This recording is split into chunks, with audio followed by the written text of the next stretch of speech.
hao na ya data တွေကိုဘယ်လိုနီးလန်းနဲ့ရွှေ့ရမလဲခေါင်းစားနေလားဆိုင်သွားနေကြလည်းမလို့ကွန်ပျူတာနဲ့ချိတ်ဆက်နေကြလည်းမလို့ပဲနဲ့ Apple ရဲ့ Quastar လို့ခေါ်တဲ့ data ကူးတဲ့နီးလန်းနဲ့အလွယ်တကူကူးလို့ရပါတယ်ကိုဖုန်းအဟောင်းနဲ့အတိုင်းပြန်လဲအသုံးပြုလို့ရမှာဖြစ်ပြီးတော့ကိုယ်တိုင်ပြုလုပ်လို့ရတဲ့အထိလည်းလွယ်ကူပါတယ်ဒီနေ့ဗီဒီယိုလေးမစခင်မှာတော့ Aero User Guide by Uni ရဲ့ Facebook page လေးကို follow လေးလုပ်ဒီဗီဒီယိုလေးကို like လေးလုပ်ပြီးသွားရင် share ပေးပါအောင်နော် TikTok channel လေးကိုလည်း follow လေးလုပ်ပြီးသွားပြီဆိုလို့ရှိရင်အသေးလေးပေးဖို့မမေ့ပါနဲ့နော် User Guide by Uni ရဲ့ YouTube channel ကိုလည်း subscribe လေးလုပ်ပြီးသွားပြီဆိုလို့ရှိရင်ခုလိုနည်းပညာဗီဒီယိုတွေကိုမလွတ်တမ်းကြည့်လို့ရအောင်ဘေးကခန်းလောင်းလေးကိုလည်းနှိပ်သွားပေးပါဦးဒါဆိုရင်တော့အဲ့တို့ဒီနေ့ဗီဒီယိုလေးစလိုက်ရအောင်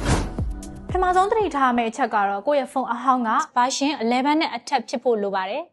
ပြီးတော့လို့ရှိရင် data ကူးမဲ့ဖုန်းနှစ်ခုလုံးကလုံလောက်တဲ့ဖုန်းအားပမာဏရှိရပါမယ်ဒါမှမဟုတ်အသွင်ညိုဓာတ်ရိုက်ထိုးထားရင်လည်းပိုအဆင်ပြေပါတယ်ဖုန်းအဟောင်းမှာ Wi-Fi နဲ့ Bluetooth ဖွင့်ထားပေးရပါမယ်ဖုန်းအသစ်ကိုတော့ power ဖွင့်ပြီးသွားလို့ရှိရင် hello ပေါ်လာတဲ့မျက်နှာပြင်မှာပဲထားပေးပါဖုန်းနှလုံးကိုဘေးချင်းရှင်းလိုက်တာနဲ့ဖုန်းအဟောင်းမှာ set a new iPhone ပေါ်လာပြီဆိုလို့ရှိရင်တော့ continue ကိုနှိပ်ပေးရပါမယ်ဖုန်းအသစ်မှာပေါ်လာတဲ့အပြာရောင်အဝိုင်းလေးကိုဖုန်းအဟောင်းရဲ့ကင်မရာနဲ့ scan ဖတ်လိုက်ပါ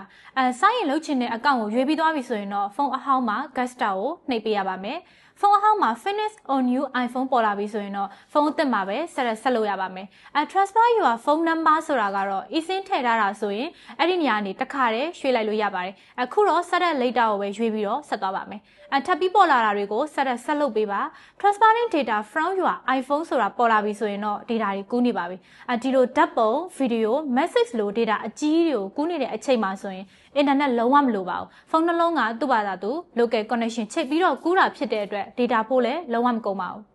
ဒီနည်းလမ်းအတိုင်းဆိုလို့ရှိရင်တော့ဓာတ်ပုံ message call history အားလုံးပါလာမှာပါ social app တွေကတော့အရင်အတိုင်းအကောင့်ပြန်ဝင်နေတတ်ပေမဲ့လို့ app ရဲ့ security ပေါ်မူတည်ပြီးတော့မှဖုန်းအပြောင်းလဲမှာစိုင်းရင်ပြန်လုပ်ပေးရတာ activate ပြန်လုပ်ပေးရမျိုးတွေရှိတတ်ပါတယ် KB လို့ banking app တွေကတော့အကောင့်ပြန်ဝင်ပြီးတော့ OTP ပြန်တောင်းရပါလိမ့်မယ် data ကူးပေးဆိုပေမဲ့ကိုယ့်ရဲ့ဖုန်းအဟောင်းကိုချက်ချင်း reset မချသင့်ပါဘူး password မမှတ်မိတော့တဲ့အကောင့်တွေပြန်ဝင်ဖို့အတွက် OTP ကုတ်လိုတာမျိုးတွေရှိနေနိုင်တာဖြစ်လို့အနည်းဆုံး1ရက်နဲ့လောက်ထိထားဖို့အတွက်အကြံပြုချင်ပါတယ်အခုပြောပြပေးသွားတဲ့နီလန်းလေးကအသုံးဝင်နေဆိုလို့ရှိရင်တော့အဲ့တို့ရဲ့ user guide by Uni Facebook page ကို follow လေးလုပ် like လေးနှိပ်ပြီးသွားရင်အခု post လေးကို share ပေးသွားပါဦးနော် TikTok channel လေးကိုလည်း follow လေးလုပ်ပြီးသွားရင်အသေးလေးပေးဖို့အတွက်မမေ့ပါနဲ့ user guide by Uni ရဲ့ YouTube channel ကိုလည်း subscribe လုပ်ပြီးသွားပြီဆိုရင်တော့အခုလို video လေးတွေကိုလက်မလွတ်တမ်းကြည့်လို့ရအောင်ဘေးကခန်းလောင်းလေးကိုလည်းနှိပ်ပေးသွားပါဦးအဆုံးထိကြည့်ရှုပေးခဲ့ကြတဲ့အတွက်ကျေးဇူးတင်ပါတယ်တတာ